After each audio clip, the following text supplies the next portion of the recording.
अणु के तृतीय वर्ष विज्ञान के सभी विद्यार्थियों का रसायन विज्ञान की द्वितीय पेपर की कक्षा में स्वागत है। आज हम आईआर स्पेक्ट्रोस्कोपी के अंतर्गत वर्णनात्मक नियम या सिलेक्शन रूल्स के बारे में अध्ययन करेंगे। ये आईआर ट्रांजिशन या अवरक्त विकिरणों के उत्सर्जन से संबंधित नियम हैं। हम जानते हैं कि अणु की प्रत्येक इलेक्ट्रॉनिक अवस्था में अनेक कंपन ऊर्जा स्तर या वाइब्रेशनल एनर्जी लेवल होते हैं, जिन्हें कंपन क्वांटम संख्या न्यू के द्वारा दर्शाया जाता है। इस तरह से सबसे पहले लेवल को न्यू 0, अगले को न्यू 1 और न्यू 2, न्यू 3 इस तरह से दर्शाया जाता है। प्रत्येक कंपन ऊर्जा स्तर में अनेक घूर्णन ऊर्जा स्तर या रोटेशनल एनर्जी लेवल होते हैं, जिन्हें घूर्णन क्वांटम संख्या J के द्वारा दर्शाते हैं। सूक्ष्म तरंग क्षेत्र में घूर्णन स्पेक्ट्रा, अवरक्त क्षेत्र के कंपन स्पेक्ट्रा तथा यूवी एवं दृश्य क्षेत्र के इलेक्ट्रॉनिक स्पेक्ट्रा प्राप्त होते हैं। प्रत्येक वाइब्रेशनल लेवल में अनेक घूर्णन ऊर्जा स्तर होते हैं, जैसे J = 0, J = 1, J = 2, J = 3। इस तरह से प्रत्येक आणविक स्पेक्ट्रा वर्णनात्मक नियमों के द्वारा नियंत्रित होते हैं, जो कि स्पेक्ट्रा का निर्धारण करते हैं।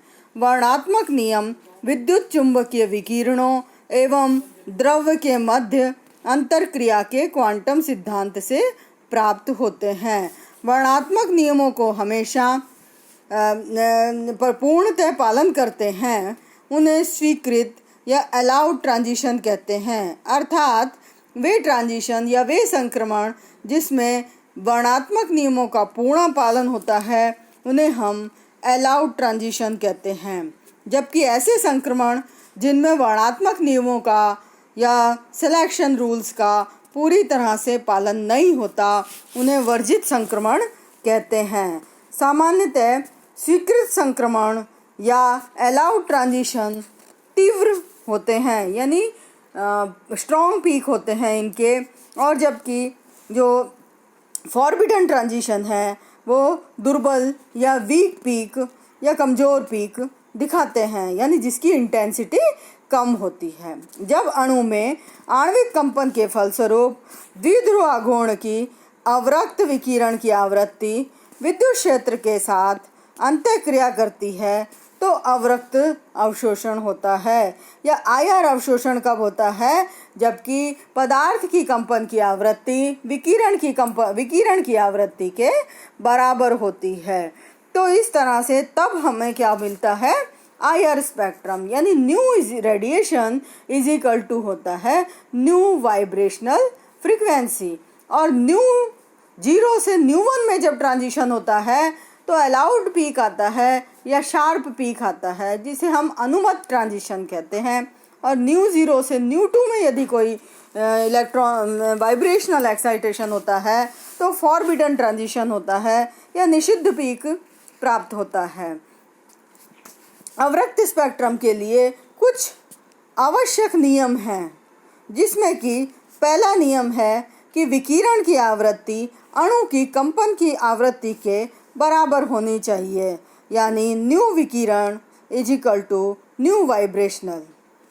दूसरा नियम है कि अणु के द्विध्रुव आघूर्ण में परिवर्तन होना चाहिए, यानी सब्सटेंस में जब भी वाइब्रेशनल ट्रांजिशन हो रहा है तो उसमें dipole momentum must be change. Dipole momentum यदि चेंज नहीं होगा तो आईआर स्पेक्ट्रा नहीं दिखाई देता है, यानी ऐसे समय में जो स्पेक्ट्रा है वो आईआर इनएक्टिव होता है और रमन स्पेक्ट्रा दिखाई देता है। रमन स्पेक्ट्रा हमें इसमें प्राप्त होता है। गुरुत्व के तीसरा जो है इसके लिए सबसे इम्पॉर्टेंट है, गुरुत्व केंद्र में परिवर्तन नहीं होना चाहिए।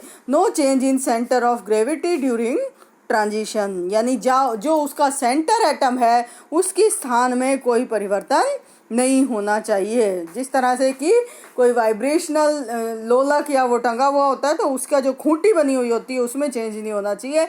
इसी तरह से जो सेंट्रल एटम है उसकी जो पोजीशन है उसके अंदर कोई भी चेंज नहीं होना चाहिए। सबसे अगला और इम्पॉर्टेंट है कि vibrational energy change delta nu is equal to ±1 होना चाहिए। यानी कंपन क्वांटम संख्या में हमेशा इकाई में परिवर्तन हो। कंपन क्वांटम संख्या में जब इकाई में परिवर्तन होता है तो हमेशा जो ट्रांजिशन है वो कौन सा ट्रांजिशन होता है? अलाउड ट्रांजिशन, और वही प्राप्त होता है। इनको जो है हम क्या कहते हैं? मौलिक कंपन कहते हैं। यानी जब जो चेंज है delta nu is equal to ±1 होता है तो मौलिक कंपन होते हैं। और 𝜇0 से 𝜇2 में यदि हम जाएंगे तो ओवरटोन्स प्राप्त होते हैं। इसी तरह से 𝜇0 से 𝜇3 में भी यदि हम जाते हैं तो भी अधिस्वरक या ओवरटोन्स प्राप्त होते हैं। और ये ओवरटोन्स ज़्यादातर एरोमेटिक कंपाउंड के अंदर प्राप्त होते हैं, और एरोमेटिक कंपाउंड के अंदर जो पीक की इंटेंसिटी है वो कम होती है। और जब हम ग्राफ का आगे अध्ययन करेंगे तो हम देखेंगे कि एरोमेटिक स्पेक्ट्रा की जो पहचान है वो भी ये ओवरटोन्स ही हैं।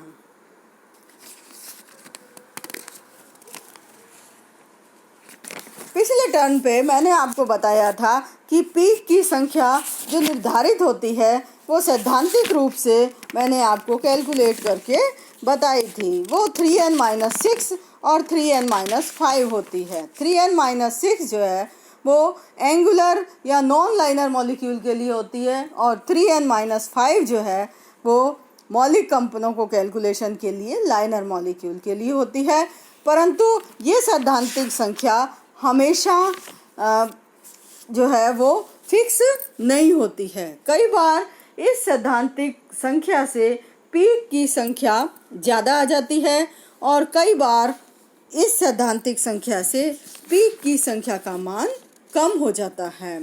तो बहुत सी ऐसी बातें हैं जो कि पीक की संख्या में परिवर्तन कर देती हैं, जिसमें सबसे पहला है कि fundamental frequencies that fall outside the normal IR reason.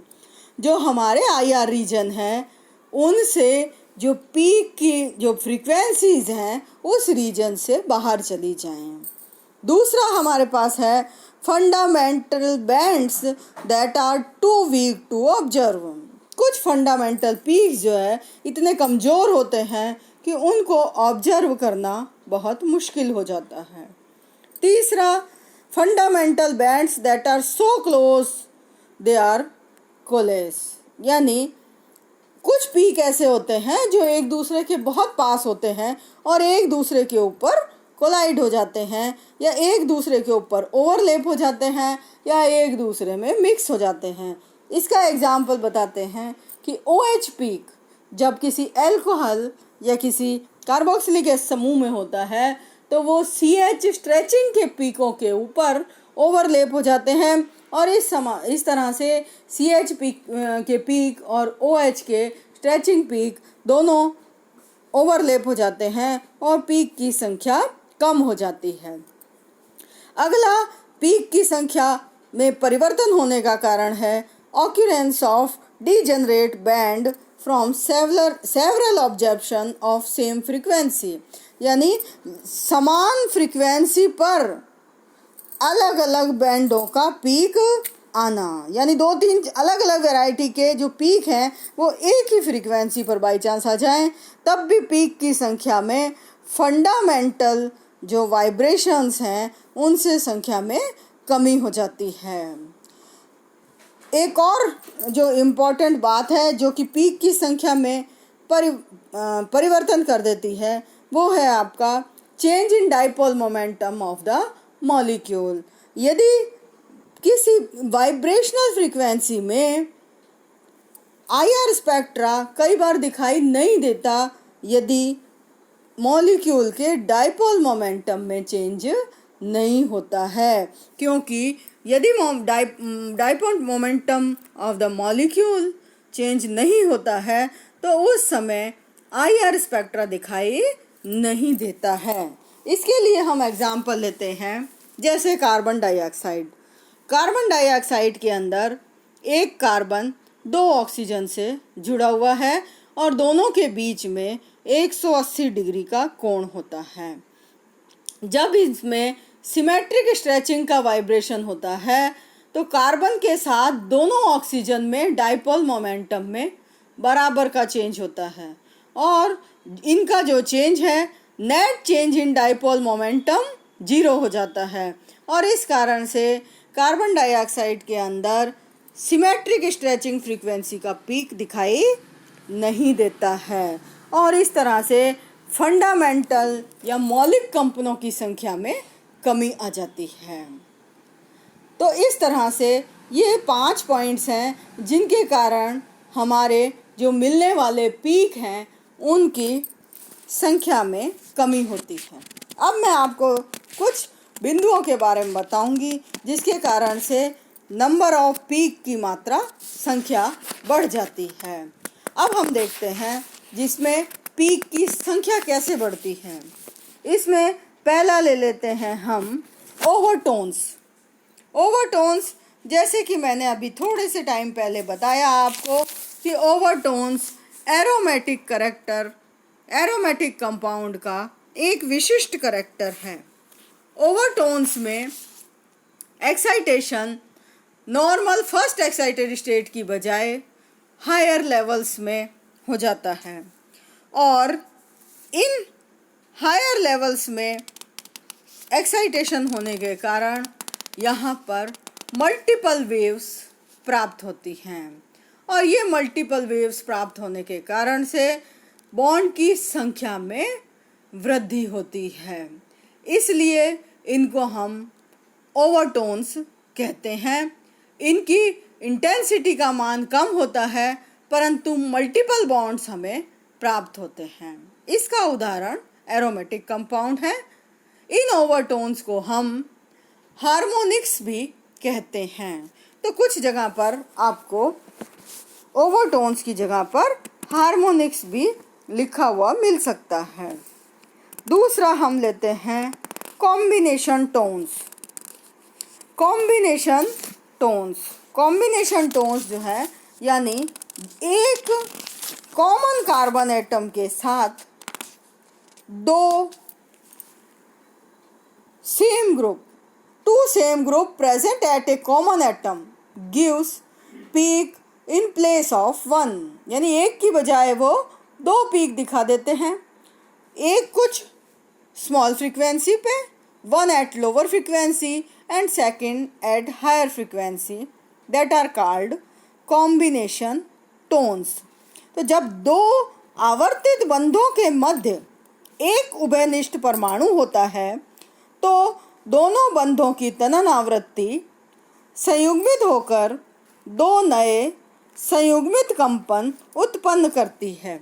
उदाहरण के लिए पृथक्कृत CH बंध की केवल एक तनन आवृत्ति होती है, लेकिन CH2 समूह के 2 CH बंधनों के तनन कंपन संयुग्मित होकर 2 भिन्न भिन्न आवृत्ति वाले संयुग्मित कंपन उत्पन्न करते हैं, जिन्हें सम्मित कंपन और असम्मित कंपन कहते हैं। जैसे प्राथमिक एमीन में एमीन एवं प्राथमिक एमाइड में NH कंपन तनन कंपन के संयुग्मन से 2 अवशोषण बैंड प्राप्त होते हैं। विलगित कंपनों की अपेक्षा संयुग्मित कंपनों की तीव्रता भी बढ़ जाती है। तो इस तरह से इनकी इंटेंसिटी भी शार्प होती है और एक पीक हायर फ्रीक्वेंसी की तरफ और एक लोअर फ्रीक्वेंसी की तरफ प्राप्त होता है। तो इन्हें हम क्या कहते हैं? कॉम्बिनेशन टोन्स कहते हैं। अगला है फर्मी रेजोनेंस। फर्मी रेजोनेंस जब when a fundamental vibration coupled with overtone or combination tone of some other vibration is called Fermi resonance। कोई भी फंडामेंटल वाइब्रेशन जब किसी अधिस्वरक के साथ या कॉम्बिनेशन वाइब्रेशन यानी कपल्ड वाइब्रेशन के साथ ओवरलैप होता है, उसके साथ रिएक्ट हो जाता है, उसके साथ कपलिंग कर लेता है, तो हमें जो पीक प्राप्त होते हैं उसको हम फर्मी रेजोनेंस कहते हैं। तो यदि फर्मी रेजोनेंस की स्थिति आ जाती है तब भी हमारी पीक की संख्या बढ़ जाती है। तो इस तरह से यदि ओवरटोन्स प्राप्त होते हैं, यदि कॉम्बिनेशन टोन्स प्राप्त होते हैं और या फिर फर्मी रेजोनेंस मिलता है तो IR स्पेक्ट्रा के अंदर पीक की संख्या बढ़ जाती है।